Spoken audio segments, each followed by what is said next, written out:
To the channel Acharya Online. Please subscribe the channel and press the bell icon. Good morning, students. My name is Ashutosh Kumar Pandey from Saraswati Vidya Mandir Ring Band, Sitamarhi.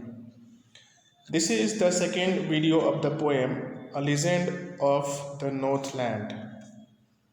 In the previous video, I taught you that the woman who was making cake, the cake seemed too small to her to give Saint Peter, and she did not give even a single piece of cake to Saint Peter and put the whole cake on the shelf. Now, from this stanza, when she did not give him anything to eat, then good Saint Peter grew angry, for he was hungry and faint. He became very angry on the activity of that lady because he was hungry and about to faint, and surely such a woman was enough to provoke a saint. अगर सच में ऐसी औरत से सामना किसी Saint का हो जाए तो एक सेंट को प्रोवोक करने के लिए, उकसाने के लिए, गुस्सा दिलाने के लिए ऐसी एक औरत ही काफ़ी है. And he said, और उन्होंने कहा, you are far too selfish. तब सेल्फिश ठीक है, लेकिन आप सेल्फिश से भी बहुत दूर हैं. You are far too selfish. और इतना ज़्यादा सेल्फिश है, आप स्वार्थी हैं, to dwell in a human form, कि आपको अधिकार नहीं है, हक नहीं है कि आप इस human form में रहें, एक मानव के रूप में रहें. To have both food and shelter, आपको खाना और आश्रय मीन्स घर भी रहने को मिले, ये सब आपके लिए नहीं है. And fire to keep you warm, चूँकि हम जानते हैं कि ये पोएम एक ऐसे कंट्री से जुड़ा है जो कंट्री कोल्ड है, एक्सट्रीमली कोल्ड है, इसलिए सेंट पीटर कहते हैं कि तुम्हें फायर भी नसीब ना हो वार्म करने के लिए, गर्म रखने के लिए, because you are very selfish. Shelter means आश्रय, रहने की जगह. नाउ अब से you shall build as the birds do, तुम अपना घर वैसे ही बनाओगी जैसे कि चिड़िया अपना घर मेहनत करके बनाती हैं.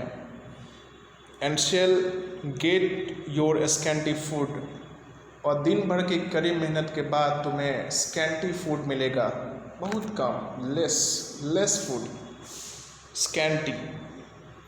वो भी कैसे? तो by boring and boring and boring all day in the hard dry wood, किसी सूखे खड़े लकड़ी के अंदर तुम्हें डिग करना पड़ेगा, तुम्हें बोर करना होगा, छेद करना होगा, और ऑल डे लॉन्ग, दिन भर तुम्हें यह काम करना होगा, तब जाकर कहीं तुम्हें कुछ थोड़ा सा खाने को मिलेगा, your scanty food. But for that you will have to bore in the hard dry wood. It means, in this stanza, Saint Peter cursed her. Saint Peter ने उस लेडी को श्राप दिया because he was very angry. After this, she went through the chimney.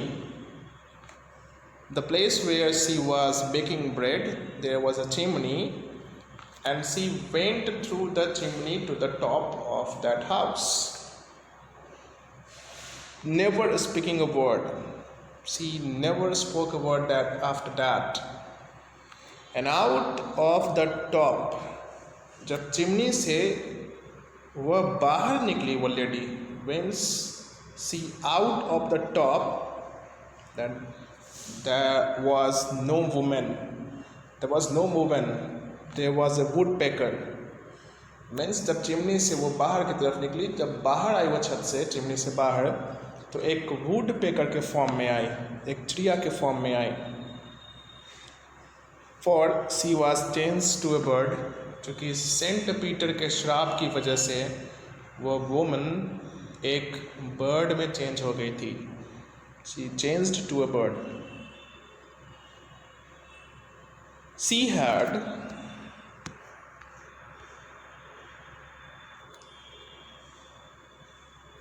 She had a scarlet cap on her head and that was left the same।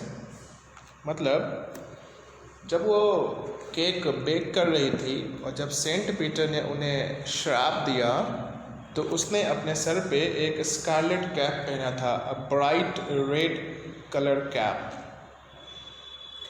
सिर्फ यही एक cap उसके शरीर पे बच गया था।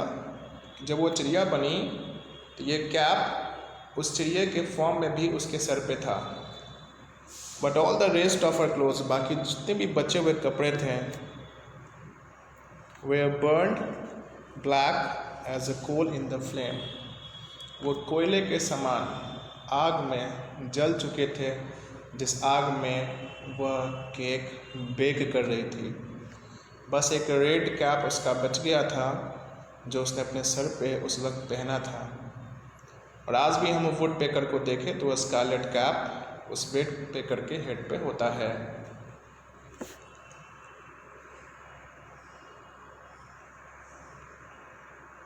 And every country school boy had seen her in the wood।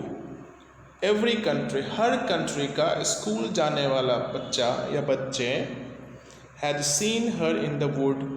वो वुड पेकर को कहाँ देखते हैं? तो वुड में, जंगल में, पेड़ों के ऊपर। Where she lives in the trees, जहाँ वह पेड़ों पर रहती है।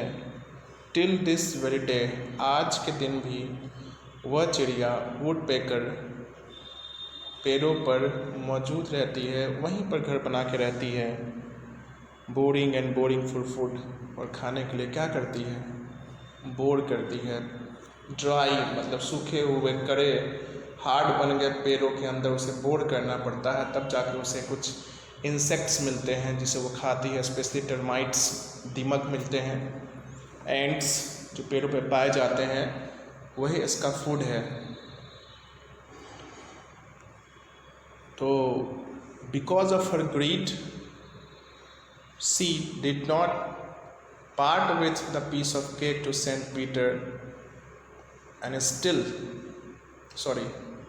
and till because of her that greed she is suffering this life, she is living in this life on the tree, in the wood, and for food she has to work hard।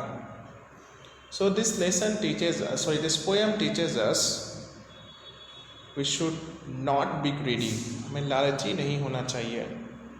Whatever we have, we must learn how to distribute the things among the poor, among the needy। If we have, we must give to others also। We should not be greedy।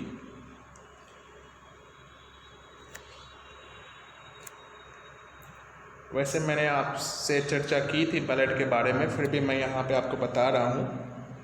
ये जो आपने poem पढ़ा, ये एक story था, इसलिए किसी story को अगर राइम और रिदम से एक पोएम के फॉर्म में आपके सामने प्रेजेंट किया जाए, लिखा जाए किसी पोएम को, किसी कहानी को पोएम के फॉर्म में, तो उससे बैलेट कहते हैं। So ballad is a song narrating a story. Ballad एक सॉन्ग है जो एक स्टोरी को नैरेट करता है इन शॉर्ट स्टेंजाज, छोटे छोटे स्टेंजाज में।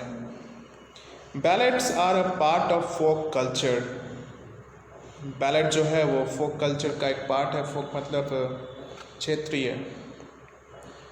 और popular culture are passed on orally from one generation to the next, जो एक जनरेशन से दूसरे जनरेशन पे पास होता है।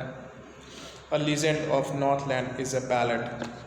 और हमने जो अभी ये पोएम पढ़ा है लीजेंड ऑफ नॉर्थलैंड, ये एक बैलेड है। Legend means a traditional story old traditional story, Saint Peter, an apostle of Christ. Apostle means धर्म गुरु. Provoke means make angry, किसी को गुस्सा दिला देना. इसके जो क्वेश्चन आंसर है हम लोग ऑनलाइन क्लास में डिस्कस करेंगे. So thank you very much. Thank you.